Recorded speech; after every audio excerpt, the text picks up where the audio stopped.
బంగారం భారతీయులకు చాలా ఇష్టం. దీంతో మధ్యతరగతి ధనవంతులు ఇలా అందరి దగ్గర బంగారం ఉండడం కామన్. ధనవంతులు అయితే కిలోల కొద్ది బంగారాన్ని తమ సొంతం చేసుకుంటే, మధ్య పేద తరగతి వాళ్ళు తమ మిగులు ఆదాయాన్ని బంగారంపై ఇన్వెస్ట్ చేస్తుంటారు.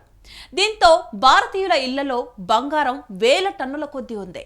తాజాగా భారతీయుల ఇళ్లలో 34,000 టన్నుల బంగారం ఉన్నట్లుగా ఓ సర్వే కూడా తేల్చింది. అయితే బంగారాన్ని సేఫ్ సైడ్ గా భావించి ఇంట్లో కానీ బ్యాంకుల్లో కానీ భద్రపరుచుకోవడం జరుగుతుంది. కొందరు బ్యాంకుల్లో లాకర్లలో బంగారాన్ని భద్రపరుచుతారు.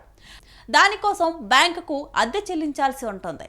కానీ ఇప్పుడు సీన్ రివర్స్ అయింది. పసిడిని తీసుకొని వెళ్లి బ్యాంకులో లీజుకు పెడితే చాలు, మనకే అద్దె వస్తుంది. అది ఎలాగో తెలుసుకోవాలనుకుంటే లెట్స్ వాచ్ దిస్ స్టోరీ. ఓవైపు బంగారం ధర ఆకాశానికి తాకుతుంటే, మరోవైపు మార్కెట్లో బంగారానికి ఉన్న క్రేజ్ ఇంకా పెరుగుతూ పోతుంది. ఇక సాధారణంగా అయితే స్థిరాస్తులపైన పెట్టుబడులు పెడితే విలువ పెరగడంతో పాటు అద్దె రూపంలో నెలవారీ ఆదాయం కూడా వస్తుంది. బంగారం కొనిపెట్టుకుంటే విలువ పెరిగినా దానిపై నిరంతర ఆదాయం మాత్రం ఉండదు. అయితే గోల్డ్కు సంబంధించిన కొత్తగా వచ్చిన లీజ్ మాత్రం నిరంతరంగా బంగారంపై కూడా ఆదాయం వచ్చే మార్గాన్ని క్రియేట్ చేసింది. మేలిమి బంగారం బిస్కెట్లను ఆభరణాల విక్రేతలు, రిఫైనర్లు, ఫ్యాబ్రికేటర్లకు అద్దెకు ఇవ్వచ్చు. రోజున వారి కార్యకలాపాల కోసం ఆభరణాల విక్రేతలకు నగదు లేదా మేలిమి బంగారం కావాలి. నగదు అయితే అధిక వడ్డీ చెల్లించాలి. తక్కువ వడ్డీకి పసిడి లభిస్తుంది కాబట్టి దీనికి దుకాణదారులు ముందుకొస్తున్నారు. బంగారాన్ని పూచీకత్తుపై లీజుకి ఇస్తే 2% వడ్డీ, పూచీకత్తు లేకుండా ఇస్తే 4% వడ్డీని సంస్థలు ఆఫర్ చేస్తున్నాయి. ఇదిలా ఉంటే ఇళ్లలో ఉన్న పసిడి ఆభరణాలు ఉంటే వాటిని కూడా అద్దెకి ఇవ్వచ్చు.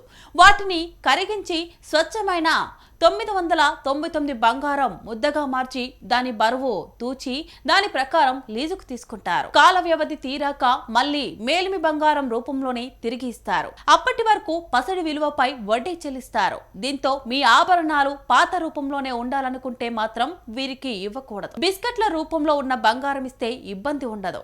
ప్రైవేట్ వ్యక్తులతో ఇబ్బంది అనుకుంటే ప్రభుత్వ రంగ బ్యాంకుల్లోనూ బంగారాన్ని డిపాజిట్ చేసి వడ్డీ పొందే అవకాశం ఉంది. దీనిని పసిడి నగదీకరణ పథకంగా వ్యవహరిస్తున్నారు. ప్రజల వద్ద వృధాగా ఉన్న బంగారాన్ని వినియోగంలోకి తెచ్చేందుకు, తద్వారా బంగారాన్ని దిగుమతి చేసుకునేందుకు, విదేశీ మారకపు ద్రవ్యాన్ని వెచ్చించకుండా చూసేందుకు ఈ పథకం ఉపయోగపడుతోంది. అయితే మామూలుగా లాకర్లో పెట్టుకున్న బంగారు ఆభరణాలను అయితే ఎప్పుడు కావాలంటే అప్పుడు తెచ్చుకోవచ్చు. కానీ ఈ విధంగా నిర్ధారిత సమయానికి లీజ్కు బంగారాన్ని ఇచ్చిన తర్వాత ఆ గడువు ముగిసేంత వరకు వెయిట్ చేయాల్సిందే. ఇక దీంతో పాటు ప్రైవేట్ వ్యక్తులకు లీజ్ ఇవ్వడం అనేది చాలా రిస్క్తో కూడుకున్నదే. నష్టభయం పొంచి ఉంటుందని ప్రపంచ స్వర్ణ మండలి హెచ్చరిస్తోంది. కాబట్టి బంగారాన్ని లీజుకు ఇచ్చే ముందు అన్ని జాగ్రత్తలు తీసుకోవాలి. ప్రభుత్వ రంగ బ్యాంకుల్లో లీజుకు ఇస్తే ఏ గొడవ ఉండదు.